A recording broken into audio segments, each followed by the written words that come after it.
we are going to talk something about, something that is pretty somber. A issue that should concern all of us. The second wave of COVID.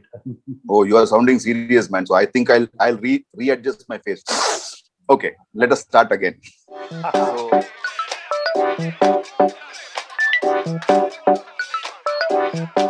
Okay, so this week we are talking about the what we are reading in the papers about the second wave, as the so-called second wave of the COVID virus, which definitely is a concern. We just need to sort of figure out what is causing it, what is happening, what's really the issues that we need to focus on behind the scenes, right? Right, Raj. But one thing, because I wouldn't say within quotes second wave, because I can palpably see there is certainly a second wave, especially from in the place that I am living in, Chennai, because the cases are certainly. I'll just go by the numbers that are available. Yesterday alone, when I say yesterday, I'm talking about Friday. We are recording this on a Saturday morning. On Friday alone, it crossed four-figure mark. The number of cases, new cases reported in Tamil Nadu crossed four-figure mark, the first time since January. That's an alarming stat. I'm just going by what is happening in my place. So I can say that it is pretty much similar in Karnataka also, though the cases are spiking in Bangalore more than the rest of the places. So I had recently traveled, and one of the places which saw a little was Manipal. I happened to be there. I'm still okay. So fingers crossed. So so that is, so you are right. There is a spike, definitely. There is something which is happening, which needs to be explained and sort of precautions taken. So the numbers are very sobering, Raj. The numbers are, because in India alone, totally, the new cases, the fresh new cases reported yesterday was over 40,000. That's a huge number. And then again, that's pretty close to the peak that we reached sometime in September last year.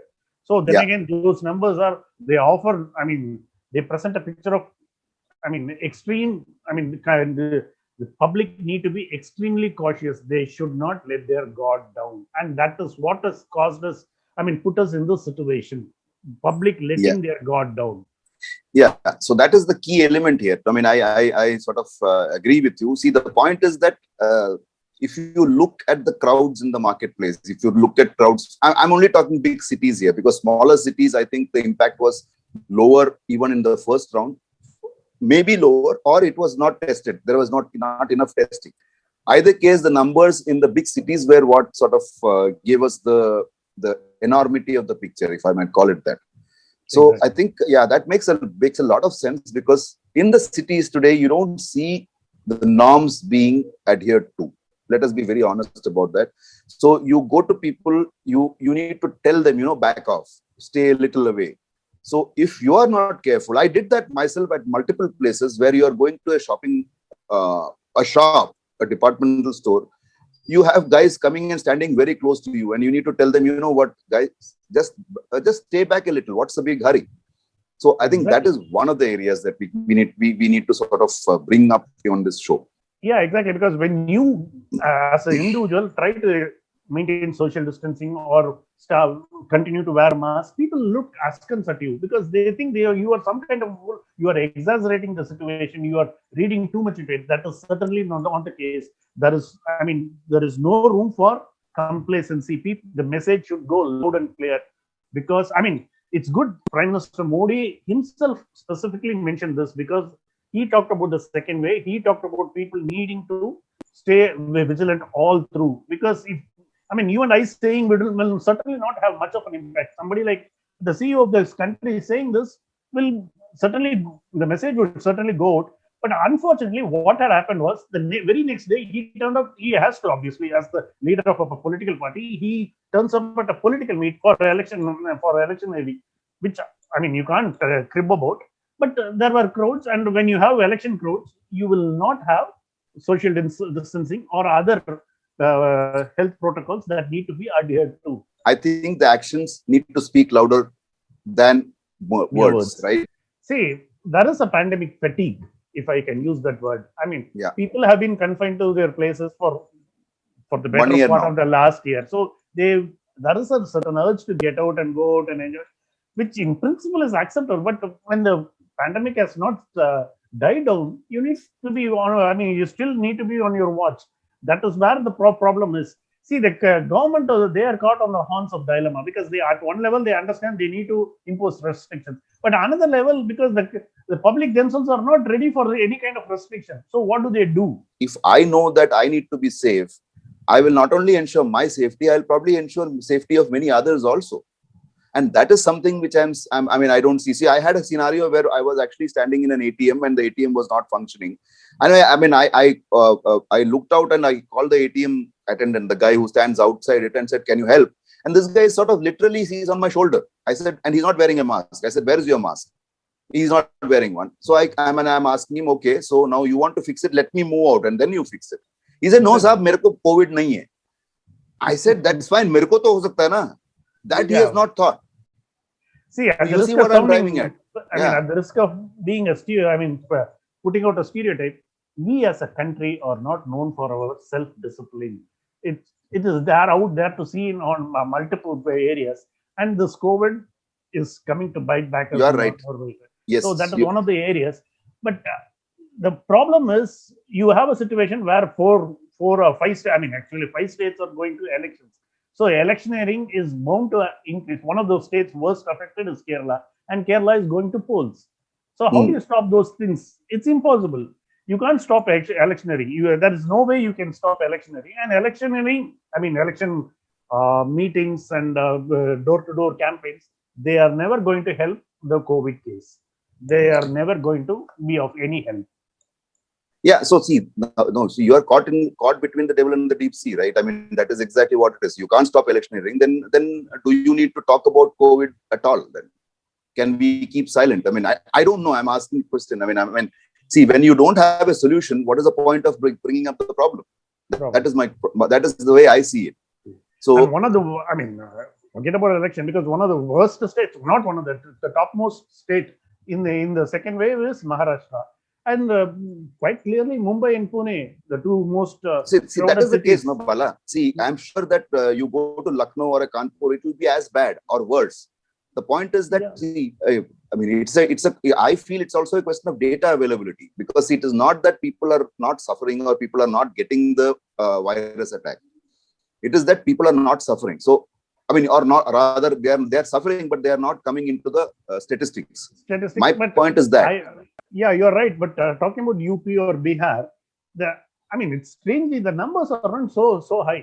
That is the point, Nobala. That is the point. I'm getting to it, because even if they are under-reporting, or even if they are under-testing, I read a couple of pieces just ahead of this recording.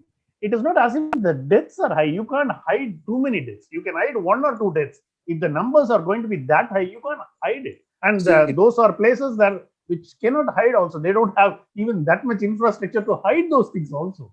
See, today the deaths are actually, compared to the earlier ones, when I looked at the numbers, compared to the earlier wave, the percentage is lower than the earlier ones, is what I see. You're right. It's around 1.5%. The mortality less than that, yeah. See, the joke, I have only one limited point. I'm saying, if you cannot control it, do you want to talk about it? So my problem is that you talk about it and then don't control it. Like you said, you called it out very clearly. Imagine the Prime Minister saying something, and then the next day at his own rally, you don't have social distancing. How does that go for a? They don't square up easily. They don't square up. The other elephant in the room, as far as India is concerned, is the slow vaccination rate. Till yesterday evening around 7 p.m. the stat says we have vaccinated only around 4 crore people in total, which is pittance for a nation like ours, because you have stocks, and the worst thing is the stocks are going waste in few places in Andhra Pradesh and Tamil Nadu. So how do you explain that? I feel, I don't know whether I tried the CoWIN app. It is very tough to register yourself into that. So it requires multiple things. The moment you start, I'm talking about the mobile app. I don't know. I haven't used the browser app. So maybe I'll try the browser app if at all it works. So mobile app is so difficult to use that it sort of keeps jumping from one to the other. You log in, it's supposed, and then you put your phone number. It is supposed to send you a verification code.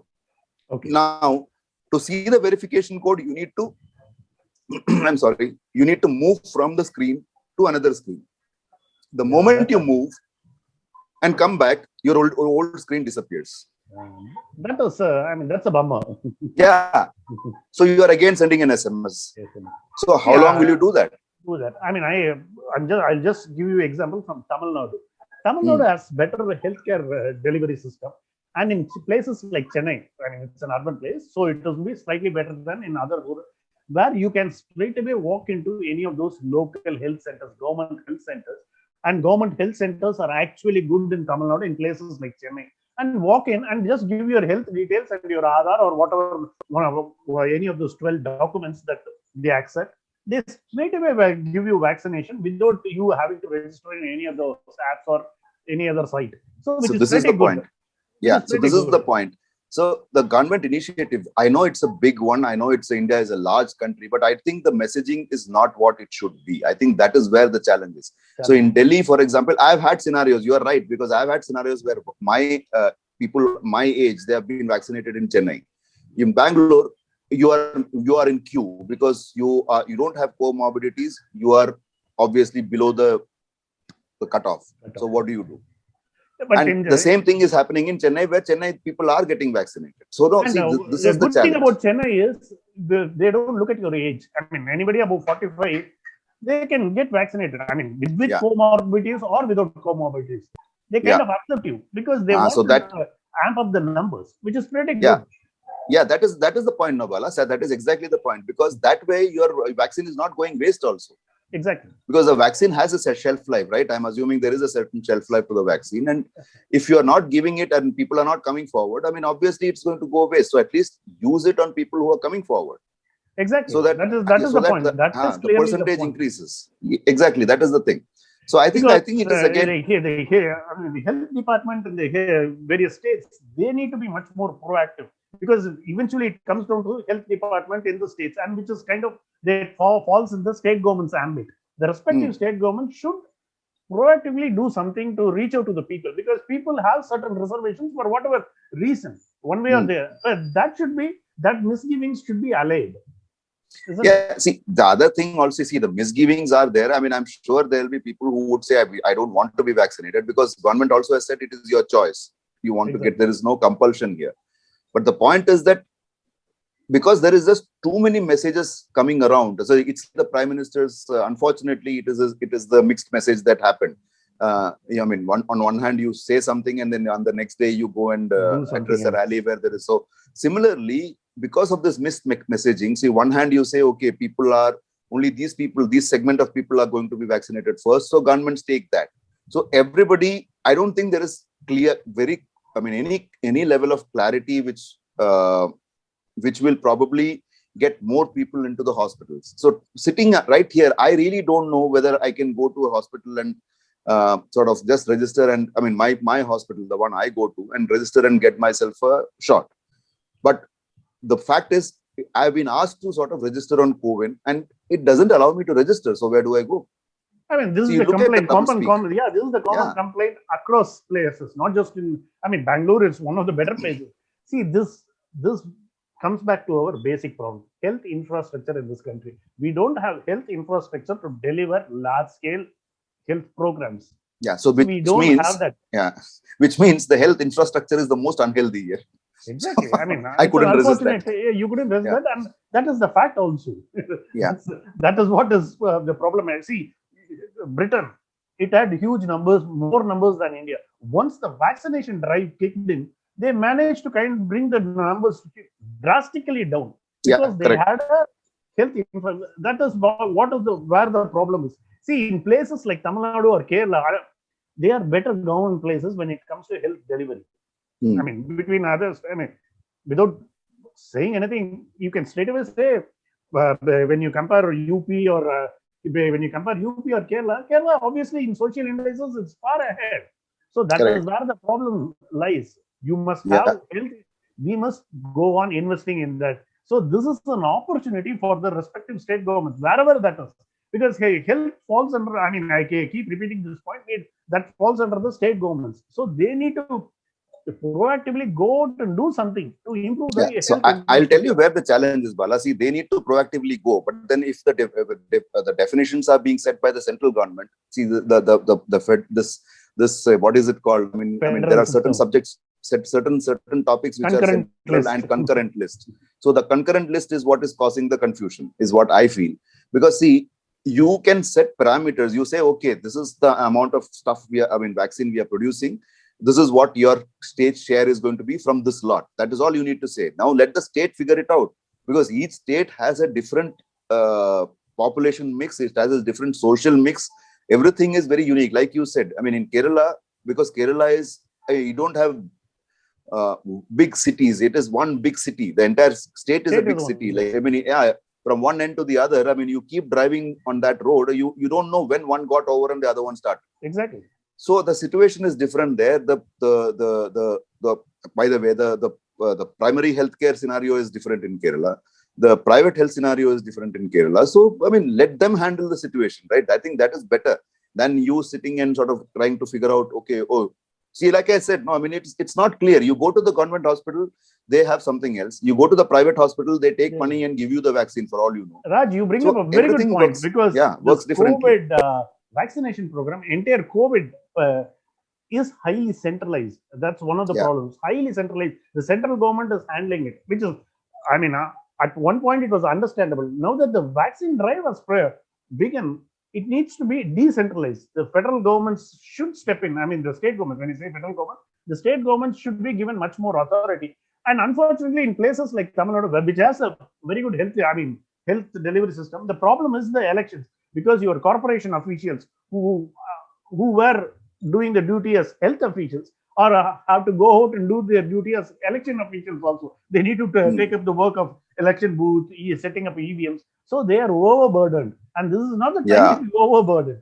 I mean, exactly. this is pretty unique to Tamil Nadu, but I'm just putting out the case. I don't think it is unique. It will be unique in Tamil Nadu, because I think everywhere the same situation will be there. Because since Tamil Nadu is going to the polls, I'm saying. So I'm saying West Bengal is going to the polls, Kerala is going to the polls. So all of these states will have the same situation, right? Yeah. So see, and Maharashtra, don't forget that Maharashtra, I mean, you are talking about two cities, that's all. I mean, two major cities of India, one of them being the biggest city in India. I mean, most crowded city in India. So, I mean, we are talking about that. And Delhi also is showing a rise.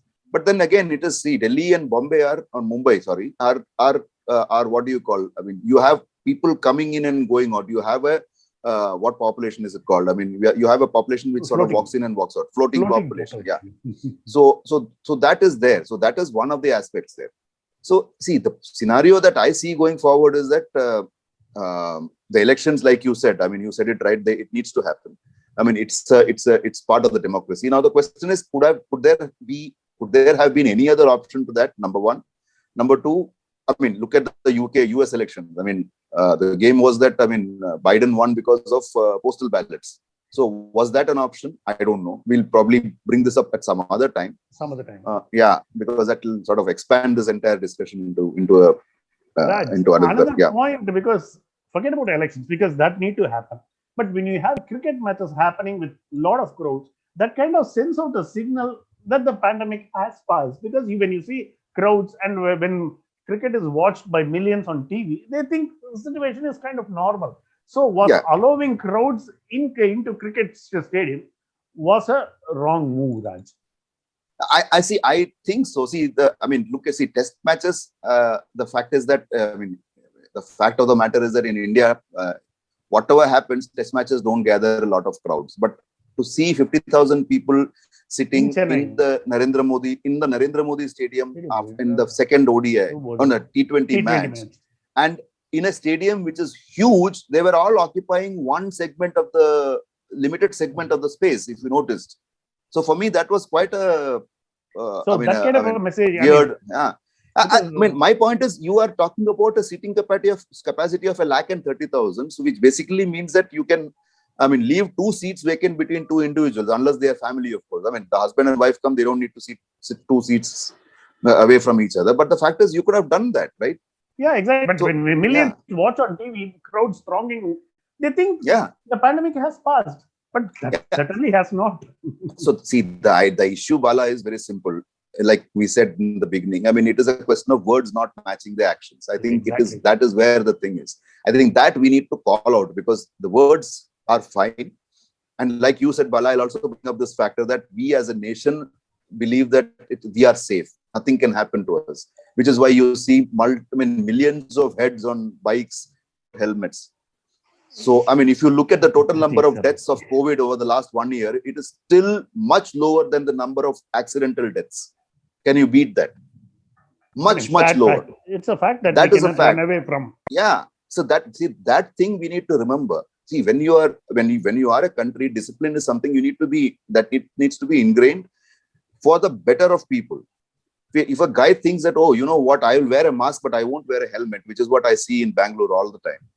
What are we talking about? He has a mask, but he doesn't have a helmet. The point is, isn't the helmet equally important?